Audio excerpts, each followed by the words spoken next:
Pakistan sought to close the capability gap with its regional rival through a sea-based nuclear strike, but China refused to supply the necessary technology. With its domestic missile program mired in skepticism, India now holds a clear strategic advantage in the Indian Ocean. To understand how a single weapon tilts the balance of power across an entire ocean, we have to look at the concept of the nuclear triad. This is the ability to launch nuclear weapons from land, air, and sea, the gold standard for modern military powers. The sea leg of that triad holds a specific strategic value. Because submarines can remain submerged and hidden for weeks, they are the only platform that guarantees a second strike capability. If land-based silos and airfields are destroyed in a surprise attack, the submarines survive to retaliate. For Pakistan's military planners, securing this hidden deterrent is a primary objective. They face an Indian military with a larger conventional force, making an invulnerable nuclear backup a central part of their defense strategy. Before we dive into the secret negotiations and technological failures shaping the Indian Ocean, make sure to subscribe to the Global Warwatch IPWork. We analyze shifting military strength every week to give context on the world's most critical flashpoints. Without foreign assistance for a nuclear-powered submarine, Pakistan engineered a makeshift solution, the Babur 3 cruise missile. It is designed to carry a nuclear warhead, but relies on being fired from standard, conventional diesel-electric submarines. The Babur 3 has a range of just 450 kilometers. To threaten targets, Pakistani subs must operate dangerously close to the Indian coastline, risking detection.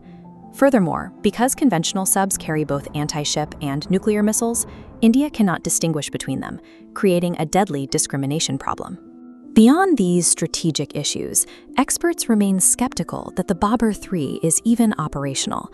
Following its first test in 2017, analysts identified anomalies in the official military footage, suggesting that parts of the launch were faked using computer-generated imagery.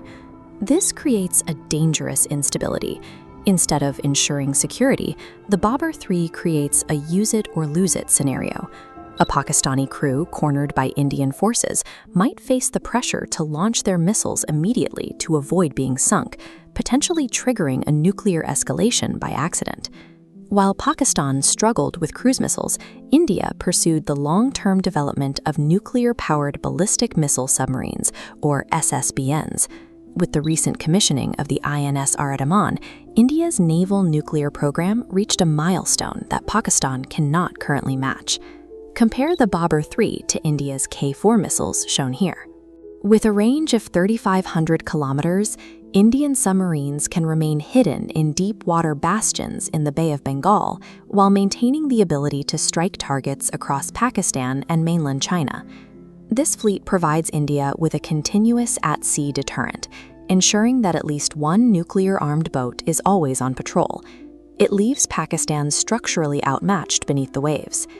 Recognizing this gap, the Pakistani military made a secret offer to China in 2024 involving the strategic deep-water port of Gwadar. The proposal was a massive strategic trade.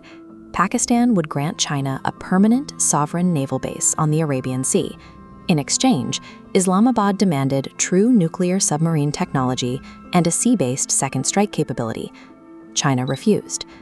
Beijing determined that transferring nuclear-powered submarines would violate its non-proliferation commitments and risk an uncontrollable naval arms race with India that could draw China into a regional crisis. This rejection highlights a limit in the alliance. While Beijing supplies advanced conventional hardware to its neighbor, it draws the line at sharing strategic nuclear technology.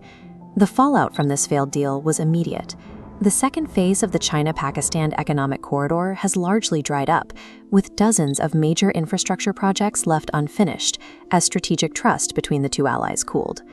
This friction prompted a diplomatic pivot by Army Chief Asim Munir.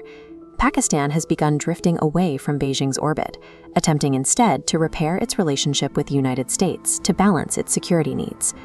As a consolation, China is proceeding with a $5 billion deal to supply 8 conventional Hangor-class diesel-electric submarines. These new vessels use air-independent propulsion and are effective for coastal defense, but they do not solve the strategic problem. They lack the endurance and the specialized missiles required for a survivable nuclear deterrent. China's refusal and the technical shortfalls of the Babur 3 leave Pakistan's triad with a missing sea leg.